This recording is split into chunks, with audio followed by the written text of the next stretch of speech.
Hi, my name is Rachel, and I need to get something off my chest, something I've kept buried for too long. Before you judge me, please listen to my story. I never thought I'd find myself in a situation like this, and I still struggle to understand how everything spiraled so quickly.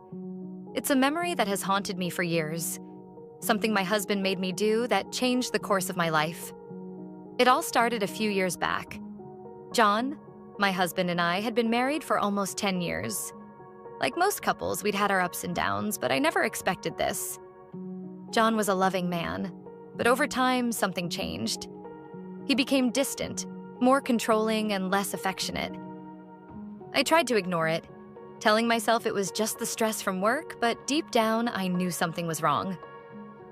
One evening, John came home from work with a strange energy about him.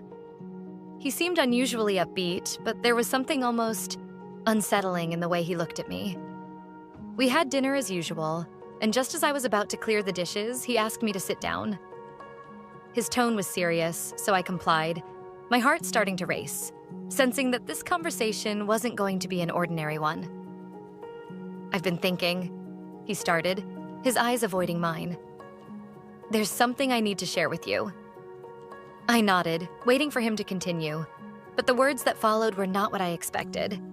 He told me that he wanted to spice up our relationship, that he'd been feeling bored, and that he thought it was time we tried something different. At first, I thought he meant a romantic getaway, or maybe some counseling to rekindle the spark. But no, what he suggested was far from that. "I've arranged for us to meet two men," he said bluntly. "They're coming over this weekend." I stared at him, not understanding what he was getting at. I didn't know if he was joking or if this was some sick test, but his expression was deadly serious. My stomach twisted, and I felt a wave of nausea wash over me. "What do you mean, two men?" I asked, my voice barely a whisper. "They're friends of mine," he said, trying to sound casual as if this was normal. "We're going to spend the night together. With them." I was speechless. My hands trembled as I tried to process what he was saying. This wasn't my husband. This wasn't the man I had vowed to spend my life with. He was talking about bringing two strangers into our home, into our marriage, like it was nothing. The thought alone made me feel sick, but more than that, I felt betrayed. How could he even suggest something like this? "John, are you out of your mind?" I finally managed to say, my voice shaking with a mixture of disbelief and anger. "This isn't us. Why would you even—" But before I could finish, he cut me off. "Rachel, this is happening," he said, his tone sharp. "You need to understand. It's something I want, something we need." I couldn't believe what I was hearing. I loved John, but I couldn't understand why he was pushing me into something so degrading, something that felt like it would shatter everything we'd built together. I told him no, that I wouldn't go through with it. I thought that would be the end of it, that he'd come to his senses and drop the idea. But I was wrong.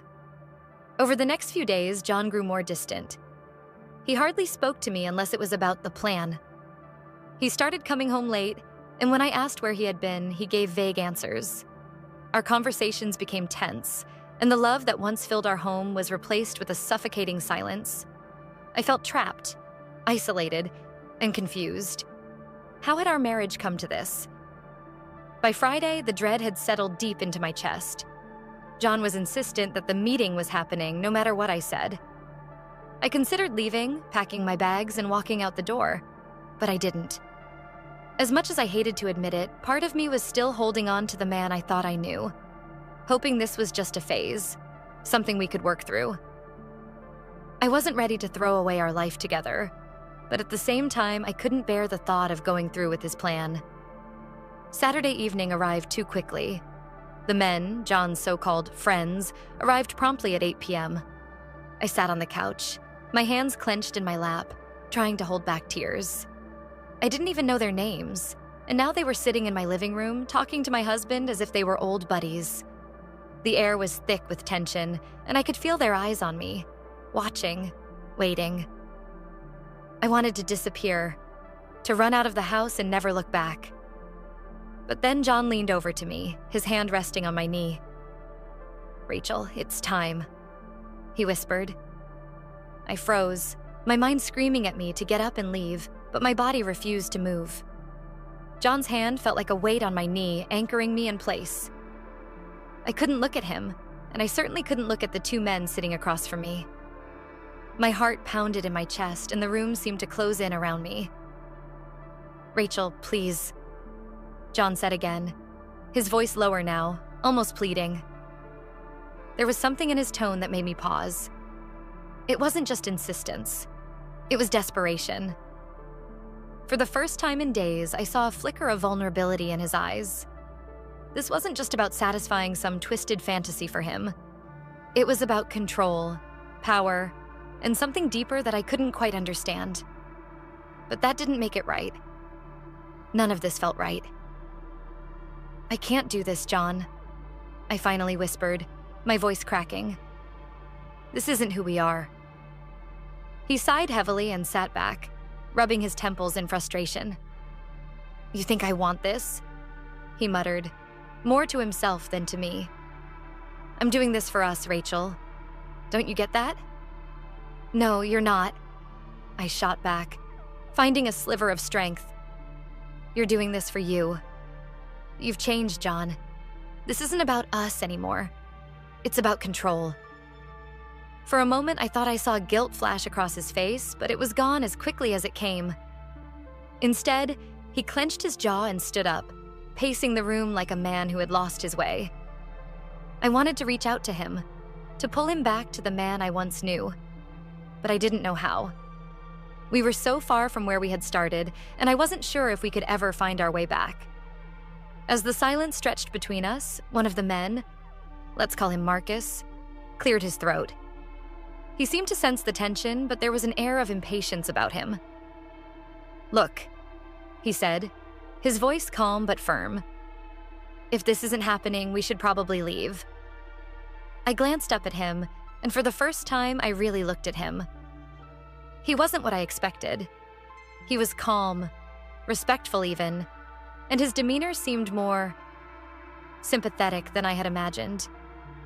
I had built up this idea in my head that these men were predators, but they weren't. They were just people. And somehow, that made the whole situation even more confusing. I didn't want to stay. I didn't want to be part of whatever this was becoming. But the weight of everything, the years with John, the love we once shared, the hope that maybe somehow things could go back to normal, kept me sitting there. I didn't know what to do. I felt trapped, suffocated by my own indecision. Then John spoke, his voice quiet but resolute. "Rachel, if you leave, we're done." The words hit me like a punch to the gut. I looked at him in disbelief, trying to comprehend what he had just said. He had drawn a line in the sand, and I had to choose which side I was going to stand on. I felt tears welling up in my eyes, but I blinked them back, refusing to let him see me break. "I've given you everything," he continued, his voice steady but cold. "I've provided for you, loved you, and this one thing is all I'm asking for in return." I stood up, my legs shaky but determined. "This isn't love, John," I said, my voice barely above a whisper.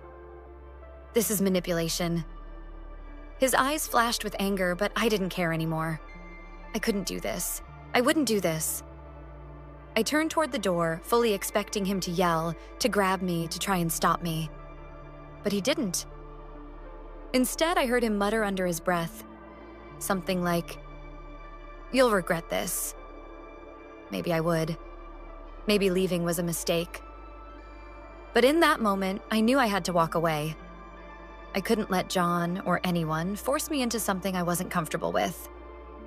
As I stepped outside, the cool evening air hit my face, and I felt a strange mixture of relief and heartbreak. My legs carried me down the street, my mind racing. Where would I go? What would I do? I had no answers, only a deep sense of betrayal and loss. I wandered for what felt like hours before I found myself standing in front of my best friend, Sarah's house. I knocked on the door, praying she was home. When she opened the door and saw my tear-streaked face, she didn't ask any questions. She just pulled me into a tight hug and led me inside. Over the next few days, I stayed with Sarah, trying to process everything that had happened. I felt empty, like a part of me had been torn away. I missed John, but I also knew I couldn't go back. The damage had been done and there was no repairing what was broken. John tried calling me a few times, leaving voicemails that ranged from apologetic to angry. He was all over the place, and I couldn't keep up with his shifting emotions. I didn't answer any of his calls, and eventually he stopped trying. Months passed, and I began to rebuild my life, slowly but surely. I filed for divorce, knowing that our marriage was beyond saving. It was the hardest decision I had ever made, but in the end, it was the right one. I couldn't stay in a relationship where I was being manipulated and forced into situations that went against everything I believed in. I still think about John sometimes, about the life we could have had if things had been different. But I've come to realize that I deserve better. I deserve a love that is built on trust, respect, and mutual understanding, not control and manipulation.